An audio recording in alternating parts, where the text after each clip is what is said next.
हाँ, इसमें फॉर्म में हमारा एक एक्शन एट्रीब्यूट होता है और यहाँ पे गेट मेथड हमने पोस्ट और गेट दो तरीके का देखा था कि पोस्ट हमारा सिक्योर होता है, गेट हमारा सिक्योर नहीं होता है क्योंकि हमारा गेट के थ्रू यूआरएल में शो हो जाता है इन्फॉर्मेशन। और यहाँ पे एक्शन जो हमारे पास एक और एट्रीब्यूट होता है, एक्शन एट्रीब्यूट के थ्रू हम क्या करते हैं कि मान लीजिए अगर हमें सर्वर पे डेटा भेजना है लेकिन सर्वर पे बहुत सारी फाइलें पड़ी होंगी, तो वो डेटा किस फाइल पे लेके जाएगा यहाँ पे हम मेंशन करते हैं एक्शन में। जैसे सर्वर पे मान लीजिए सर्वर पे हमारे पास 3 फाइलें हैं। अब 3 फाइल का मतलब हमारे पास यहाँ पे HTML पे 3 अलग अलग से हमारा फीडबैक फॉर्म है, लॉगिन फॉर्म है, रजिस्ट्रेशन फॉर्म है। अब हमारे पास तीनों के लिए हमने अलग अलग सर्वर पे मैनेज करने के लिए फाइल बनाई है। अब वो चीज़ें हमारा मान लो लॉगिन का फॉर्म है तो लॉगिन वाले सर्वर फाइल पे जाना चाहिए, और अगर फीडबैक का है तो फीडबैक वाले पेज पे जाना चाहिए सर्वर पे। वहाँ पे भी तो हमारे पास सर्वर वाले भी पेज तो होंगे जो हैंडल करेंगे इस डेटा को। सर्वर एक होगा, उसके बहुत सारे अलग होंगे। हाँ, पेज अलग अलग होंगे, ठीक है। तो यहाँ पे हम इसको मेंशन कर सकते हैं। जैसे मान लो PHP का है तो हमने यहाँ पे जैसे लॉगिन प्रोसेस है, लॉगिन प्रोसेस है .php, तो ये हमारा डेटा कहाँ पे लेके भेजेगा, लॉगिन प्रोसेस .php पे भेजेगा।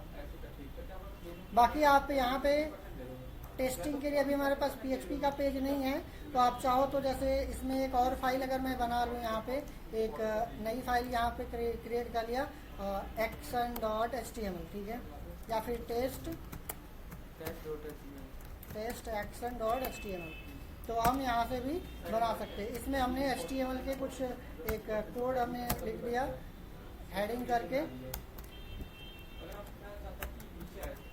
Hello welcome on action page, इसको मैंने सेव कर दिया। तो ये चीज़ें हम यहाँ पे क्या लेंगे, टेस्ट action.html, तो ये हमारा पेज कहाँ पे भेजेगा, इस पर्टिकुलर पेज पे भेजेगा। बट इसके लिए हमें याद रखना होगा कि हमारे पास या तो बटन टैग हो, ठीक है, यहाँ से लॉगिन का है तो लॉगिन का, या तो फिर हमारे पास एक और बटन हमने सीखा था input type submit, input type submit, दो चीज़ें थी। सबमिट अगर हम लिखेंगे तो यहाँ पे सबमिट लिख करके आएगा वैल्यू में। जैसे अगर हम इसको रन करा करके देखते हैं तो इसमें आपका डेस्कटॉप पे था ना फोल्डर, डेस्कटॉप पे जाते हैं, डेस्कटॉप पे हमें फॉर्म एंड यहाँ पे देखिए सबमिट लिख करके आएगा, और लॉगिन पे अभी हम क्लिक करेंगे, देखिए हमारा एक्शन चल जाएगा क्योंकि हमने एक्शन में दे रखा है। यहाँ से सबमिट करेंगे तो पर भी चला जाएगा एक्शन वाला, तो एक्शन हमारा यहाँ पे वर्क करेगा। अब इसमें अगर मान लीजिए हमें वैल्यू यहाँ पे देते हैं तो वैल्यू में अगर हमने लॉगिन लिखा है तो लॉगिन लिख करके आएगा, सबमिट लिखा होगा तो सबमिट लिख करके आएगा। अगर हमने वैल्यू नहीं दिया है तो बाय डिफ़ॉल्ट सबमिट लिख करके आएगा, ठीक है। अब इसमें हमें कोई भी इनपुट देना है, जैसे हमने इनपुट टाइप ईमेल दे दिया, ईमेल, और प्लेस होल्डर लगा दिया एंटर योर ईमेल, और यहाँ पे हमने नेम दे दिया। नेम किस लिए दिया, जिससे कि सर्वर का डेटा यूज़र पे मैनेज कर सके वहाँ पे सर्वर पे। ईमेल पासवर्ड हमें देना है BR यूज कर लिया, या सेम लाइन में करना है तो कर सकते हैं, टाइप,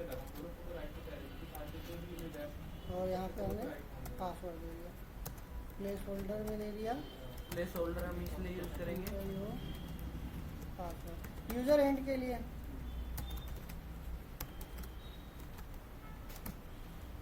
यूजर एंड करने के लिए अभी हमें लेबल नहीं लगाया ना तो लेबल लगाया ना कुछ लगाया, तो यहाँ से भी तो यूजर समझ सकता है ना what is this, what is this. तो इसमें हम लोग जो डाटा देंगे या पासवर्ड देंगे, यहाँ पे देखिए तो सबमिट अगर हमने यहाँ पे किया ना मेथड पोस्ट, इसलिए यूज़र का डेटा दिखा नहीं क्योंकि ये हमारा सिक्योर होता। अगर यही बाई मिस्टेक गेट अगर हमने यूज किया होता तो इस केसेस में हमारा यहाँ पे इसको रिफ्रेश करते हैं और फिर से ईमेल दिया और पासवर्ड हमने दिया और लॉगिन पे क्लिक किया। यहाँ पे देखिए हमारा यूज़र आईडी पासवर्ड ये दिख जाएगा, ये हमारा पासवर्ड है, ये मैंने पासवर्ड दिया था। तो इसीलिए हमारा क्या होता है, मेथड हम हमेशा पोस्ट यूज करते हैं अगर हमारे पास क्रेडेंशियल डेटा है तो। मेथड जो है एट्रीब्यूट है। हाँ, ये मेथड हमारा एट्रीब्यूट है, एक्शन एट्रीब्यूट है, टाइप एट्रीब्यूट है, प्लेस होल्डर हमारा एट्रीब्यूट है, नेम एट्रीब्यूट है, ये टैग हैं। फॉर्म टैग है। हाँ, ये फॉर्म टैग है, इनपुट टैग है, बीआर टैग है, बॉडी टैग है। बट इसके अलावा जो ये दिए गए हैं ये हमारे एट्रीब्यूट्स हैं। इसके एट्रीब्यूट हमारा उसी टैग का एक प्रॉपर्टी होता है, उसमें कोई स्पेसिफिकेशन देना होता है तो हम उसको स्पेसिफाई कर सकते हैं। इसी में एक चीज़ और भी हम लोगों ने देखा था कि लास्ट में कि हमारे पास एक इनपुट टाइप बटन होता है जो कि बहुत ही बड़ा डिफरेंस होता है सबमिट के कंपैरिजन में। बटन हमारा इसमें अगर हम वैल्यू नहीं देते हैं तो आपका यहाँ पे एक चीज़ ये है कि बटन तो बन के आता है बट यहाँ पे क्या है इस बटन पे पता नहीं, और ये सबमिट का काम कभी नहीं करेगा, ये सर्वर पे डेटा कभी नहीं ले जाएगा। आप इसका नाम कुछ भी रख दो, चाहे सबमिट रख दो, चाहे कुछ भी रख दो, बट ये सर्वर पे डेटा कभी नहीं लेके जाएगा। देखिए आपका पेज कभी से हिलेगा भी नहीं थोड़ा सा, बट इसको करेंगे तो सबमिट हो जाएगा। इधर कर लो, मैं कुछ ज़्यादा ही उधर जा चुका। तो ये हमारा जो एक्शन है, एक्शन तभी काम करेगा जब हमारा सबमिट टाइप के बटन्स रहेंगे तभी। एक्शन टाइप तब करेगा काम जब बटन सबमिट वाले होंगे। बटन हमारे सबमिट वाले होंगे। अगर इनपुट टाइप बटन है तो वो हमारा एक्शन काम नहीं करेगा। इनपुट टाइप बटन है तो एक्शन नहीं काम करेगा। हाँ, तो फिर इनपुट टाइप बटन है तो ये केवल एक लिंक का काम करवा सकते हैं। जैसे AHREF लगाते हो ना आप, AHREF में आप इसको, जैसे हमने यहाँ पे टेस्ट, एक किस्म से ये कह सकते हैं हम लोग कि HERF का और ये इनपुट टाइप का दोनों एक जैसा ही काम है यहाँ पर। हाँ, इसमें मान लीजिए अगर हमने AHREF हमने यहाँ पे एक काम करेगा बट एक थोड़ा सा डिफरेंस है, समझिए। जैसे AHREF हमने लगा दिया, बटन पे क्लिक किया, इस पेज पे तो चला जाएगा, सबमिट करेंगे तब पर भी इस पेज पे चला जाएगा। लेकिन अगर हमने इसके थ्रू गए हैं तो हमारे फॉर्म का डेटा नहीं लेके जाएगा।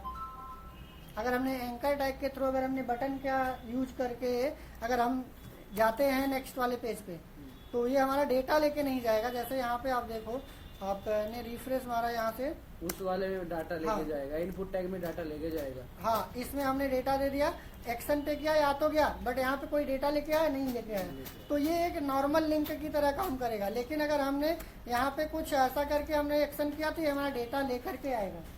दोनों केसेस में जाएगा नेक्स्ट पेज पे, बट ये हमारा फॉर्म का डेटा नहीं लेके जाएगा अगर हमने एंकर टैग का यूज किया है तो।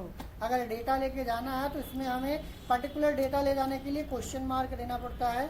और यहाँ पे जैसे हमने ईमेल है तो ईमेल, फिर उसके बाद इक्वल टू वैल्यू, हमें फिक्स वैल्यू होती है, इसमें हम करंट में नहीं दे सकते। जैसे हमने 1 2 3 दे दिया या ABC दे दिया, तो ऐसे हम दे सकते हैं। अगर हमें कोई डेटा लेके जाना है, इन केस रेयर केस में कभी कभी लेके जाना होता है, तो अगर आपको लेके जाना है तो आप ऐसा कर सकते हो कि आप क्वेश्चन मार्क लगा करके यहाँ पे दे सकते हो। जैसे मान लो इसका फिर फॉर्म से कोई लेना देना नहीं है, इसका कोई फॉर्म टैग से कोई लेना देना नहीं है। जैसे हम एंकर पे टाइप, देखिए आपका डेटा लेके आएगा, लेकिन वही लेके आएगा जो हमने यहाँ पे मेंशन किया है। तो इंडिविजुअली लिंक पे अगर हमें पर्टिकुलर डेटा लेके जाना होता है तो कुछ इस तरीके से लेके जाते हैं, लेकिन पूरे फॉर्म का डेटा लेके जाना है तो हमें इनपुट टाइप सबमिट लेना पड़ेगा या बटन लेना पड़ेगा। दोनों का सेम बिहेवियर होता है, बट ये दोनों बिहेवियर तभी काम करेंगे जब फॉर्म टैग लगा होगा तभी। और इसके लिए फॉर्म टैग कोई कंपलसरी नहीं है, आप नॉर्मल बटन के साथ लगा करके एंकर टैग यूज कर सकते हैं। बट इस केस में आपको कोई भी डेटा फॉर्म का नहीं ले जाएगा। इवन जैसे अगर हम रिक्वायर्ड की बात करते हैं तो रिक्वायर्ड हो गया, या फिर रिक्वायर्ड का मतलब क्या था, कंपलसरी हो जाएगा, इसमें भरना ही पड़ेगा। तो ये चीज़ें तभी काम करेंगी जब हमारा इनपुट टाइप सबमिट रहेगा। रिक्वायर्ड भी तभी काम करेगा जब हमारा ये इनपुट टाइप सबमिट या सबमिट टाइप का बटन रहेगा, अदरवाइज ये काम नहीं करेगा। आप बटन लगा करके नॉर्मल रिक्वायर्ड काम नहीं करवा सकते, या तो ये एक्शन काम नहीं करेगा या तो ये नहीं। दैट मीन्स फॉर्म के जो मेन प्रॉपर्टीज होती हैं उसके लिए हमें सबमिट ही करेगा, सबमिट से ही पता चलेगा कि क्या सीन है। और यहाँ पे अगर हमने देखिए अभी हमने जैसे रिक्वायर्ड लगा दिया, तो अभी क्या है कि आप इसको रिफ्रेश मार करके आप लॉगिन करेंगे तो यहाँ देखिए ईमेल चाहिए इसको। रिक्वायर्ड का तो ट्रू। हाँ, अगर हम इस पे लॉगिन पे करेंगे तो ये पहुँचा तो देगा ना, तो उससे मतलब ही नहीं है वैलिडेशन से। तो इस चीज़ को हम यहाँ पे फॉर्म के थ्रू हैंडल करेंगे। तो एक्शन क्या होता है ये क्लियर हुआ, एक्शन की यूज करते हैं। तो एक्शन हम किसी पर्टिकुलर स्पेसिफिक पेज पे भेजने के लिए करते हैं जहाँ पे हमारा डेटा पूरा लेकर के जाएगा सर्वर पे, ठीक है। Specific server. मान लीजिए अगर हम यहाँ पे एक्शन नहीं देते हैं, तो एक्शन नहीं देने के केसेस में क्या होगा, ये सारा डेटा इसी से पेज पे लेकर के रहेगा, सर्वर पे लेके जाएगा, बट पर्टिकुलर सेम पेज पे लेके रहेगा। तो ये इसी पेज पे रहेगा, पर्टिकुलर किसी पेज पे नहीं जाएगा, ठीक है। और एक चीज़ जैसे हम यहाँ पे बात कर रहे थे कि ये सबमिट बटन हमारा फॉर्म टैग लगाएंगे तभी काम करेगा, रिक्वायर्ड तभी काम करेगा जब हम सबमिट बटन लगाएंगे, इस नॉर्मल बटन से काम नहीं करेगा। तो एक चीज़ और आप इसको ऐड ऑन कर सकते हो कि बिना फॉर्म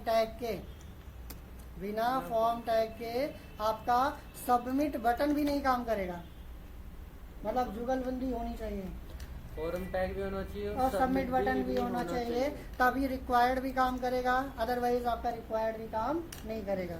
अगर आप सोचते हैं कि फॉर्म टैग नहीं लगाया और हम यहाँ पे सबमिट बटन से काम चला लेंगे कि वो हमारा वैलिडेट कर देगा, तो वैलिडेट नहीं करेगा। देखिए आपका ये दोनों एक्शन अभी काम कर रहा है क्योंकि हमने इस पे लिंक लगाया था, इस पे हमारा ये सर्वर एक्शन पे काम नहीं करेगा ना, तो इसमें रिक्वायर्ड कंपलसरी के लिए बोल रहा है कि भाई भरो भरो भरो, ऐसा कुछ नहीं बोल रहा है। तो ये चीज़ें हमें ध्यान देना पड़ता है फॉर्म के